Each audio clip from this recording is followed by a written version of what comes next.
मैं कह रहा हूँ सबसे पहले वर्गीकरण सुप्रीम कोर्ट से स्टार्ट हो। 250-300 परिवार लोग मिलकर कब तक न्याय करते रहेंगे? मैं समझता हूँ कि बिल्कुल सही जजमेंट है। ये होना ही था।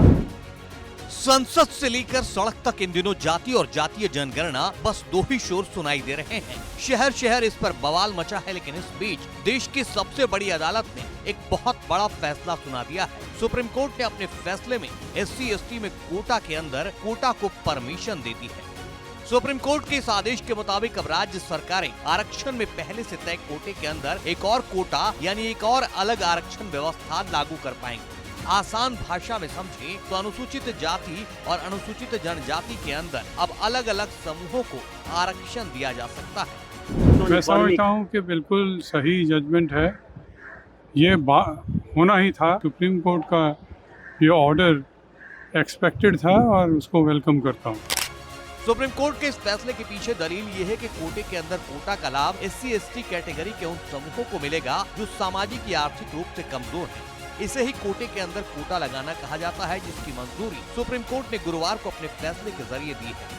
सुप्रीम कोर्ट का ये फैसला ऐतिहासिक है क्योंकि अभी तक आरक्षण देते वक्त अनुसूचित जाति जनजाति को एक सम्मिलित समूह के तौर पर ही देखा जा रहा था, लेकिन इस फैसले के बाद अब इन वर्गों में से ज्यादा पिछड़ी जातियों की पहचान कर आरक्षण में उनके लिए विशेष व्यवस्था की जा सकेगी।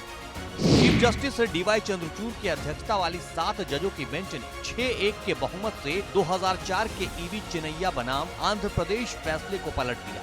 कोर्ट ने कहा कि अनुसूचित जाति के पूरे समूह को एक समान नहीं कहा जा सकता। कुछ जातियां दूसरी जातियों से काफी ज्यादा पिछड़ी हैं। उन जातियों ने सदियों से दूसरी अनुसूचित जातियों की तुलना में ज्यादा भेदभाव सहा है। उन्हें विशेष अवसर देने के लिए अगर सरकार नीति बनाती है तो यह गलत नहीं है।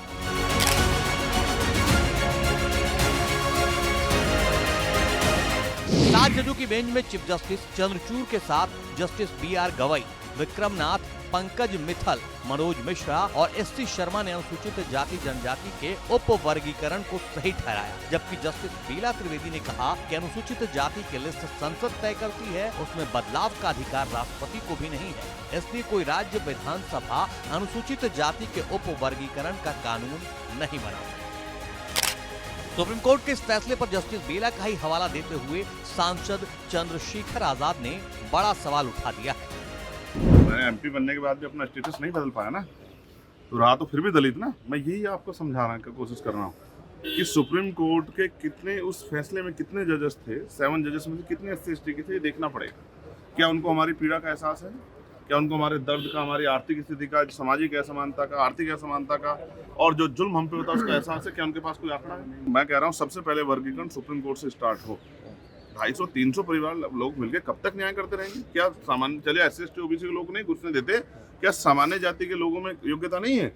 आपने EWS में जो धोखा किया, क्या सबने नहीं देखा कि आपने कहा कि गरीबों को कहाँ मिला EWS का लाभ? जैसे जस्टिस बेला त्रिवेदी ने उसको अपोज किया है। और इस सबसे महत्वपूर्ण मेरे लिए है कि कौन से वकील खड़े थे, उनमें कितने SC/ST के थे, कि जो जज थे उनमें कितने SC/ST के थे, क्या वो हमारे दर्द को समझते हैं या किस राजनीतिक उससे लिया गया है? बहुत चीजों पर ध्यान रखना पड़ेगा। हालांकि कोर्ट ने साफ किया है कि कोई राज्य सरकार अगर किसी जाति को SC आरक्षण में विशेष हिस्सा देना चाहती है तो उसे पहले आंकड़े जुटाने होंगे। ये दिखाना होगा कि वो जाति दूसरों से पिछड़ी है। अनुसूचित जातियों में किसी की आबादी ज्यादा होना उसे अधिक आरक्षण देने का आधार नहीं बनेगा। फैसला देने वाले 4 जजों ने अनुसूचित जातियों में भी क्रीमी लेयर की पहचान का सुझाव दिया। जातियों में भी क्रीमी लेयर की पहचान करने से आरक्षण का लाभ उन तक पहुंच सकेगा जो सचमुच पीछे छूटे हुए। हालांकि ये साफ कर देना जरूरी है कि अनुसूचित जाति में क्रीमी लेयर की बात सिर्फ एक सुझाव